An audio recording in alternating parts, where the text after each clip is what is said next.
অনুমতি না থাকা সত্ত্বেও পটুয়াখালী পৌর টাউন হলে প্রকাশ্যেই চলছে বিয়ে ও গায়ে হলুদ সহ নানা সামাজিক অনুষ্ঠান। কাজ সম্পন্ন হওয়ার আগেই ভবনটিতে বন্ধন কমিউনিটি সেন্টার নামে সাইনবোর্ড টাঙিয়ে লাখ লাখ টাকার ভাড়া বাণিজ্যের অভিযোগ উঠেছে সিদ্দিকুর রহমান নামের এক ব্যক্তির বিরুদ্ধে। টাউন হল ভাড়া দেয় যে ওনার নাম সিদ্দিক। আমি টাউন হল ভাড়া নেওয়ার জন্য ওনার কাছে গেলে উনি আমার কাছে 30,000 টাকা চায়। পরবর্তীতে আমি 10,000 টাকা অ্যাডভান্স বুকিং করে টাউন হলটি ভাড়া নিই।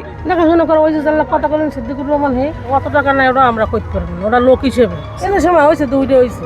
পটুয়াখালীর নবনির্মিত পৌর টাউন হলটি এখন অলিখিতভাবে পরিণত হয়েছে বাণিজ্যিক কমিউনিটি সেন্টারে। প্রতিটি অনুষ্ঠানের জন্য নেওয়া হচ্ছে মোটা অঙ্কের টাকা। অনুসন্ধানে দেখা যায় বন্ধন কমিউনিটি সেন্টারের নামে টাঙানো সাইনবোর্ডের নম্বরে যোগাযোগ করা হলে সিদ্দিকুর রহমান নামের এক ব্যক্তি ভবনটি খুলে দেখান এবং 30,000 টাকার বিনিময়ে হল ভাড়ার চুক্তি করতে চান। তবে সাংবাদিক পরিচয় বুঝতে পেরেই তড়িঘড়ি করে বিষয়টি এড়িয়ে যাওয়ার চেষ্টা করেন তিনি।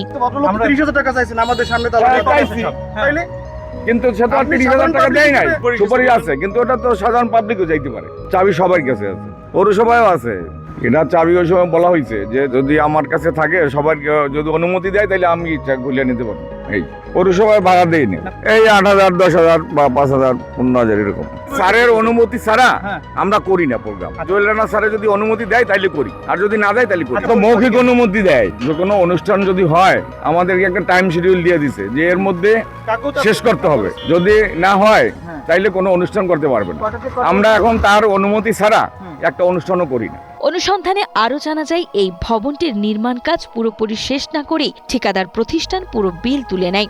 এই অনিয়মের বিরুদ্ধে 2024 সালের 22 আগস্ট দুর্নীতি দমন কমিশন তৎকালীন মেয়র, প্রকৌশলী ও ঠিকাদার সহ 7 জনের বিরুদ্ধে মামলা দায়ের করে, যা বর্তমানে বিচারাধীন। দুদকের মামলা চলমান থাকায় পৌরসভা এখনও ভবনটি আনুষ্ঠানিকভাবে বুঝে নেয়নি। ফলে কোনো ধরনের ইজারা বা বৈধ অনুমোদন ছাড়াই একটি চক্র এই ভাড়া বাণিজ্যে মেতে উঠেছে। দীর্ঘদিন ধরে প্রশাসনের চোখের সামনে সরকারি সম্পত্তি ব্যবহার করে এমন প্রকাশ্যে লুণ্ঠন চললেও পৌর কর্তৃপক্ষ ও পৌর প্রশাসক দাবি করেছেন তারা বিষয়টি সম্পর্কে কিছুই জানেন না। আমাদের টাউন হল রয়েছে, এটা ইতিমধ্যে একটা প্রজেক্টের মাধ্যমে এটা রিনোভেশনের কাজ হয়েছে, যেটা একটু ত্রুটি বিচ্যুতি ছিল বলে এটা মামলা হয়েছে, দুদকে মামলা চলমান রয়েছে। এই জন্য ওটা আমরা আপাতত বুঝে পাইনি বলে এটা কোনো ব্যবহার হচ্ছে না। এই জন্য আমরা ইজারাও দিতে পারছি না, ওটা ভাড়া বা অন্যান্য ব্যবহার কার্যও ব্যবহার করতে পারছি না।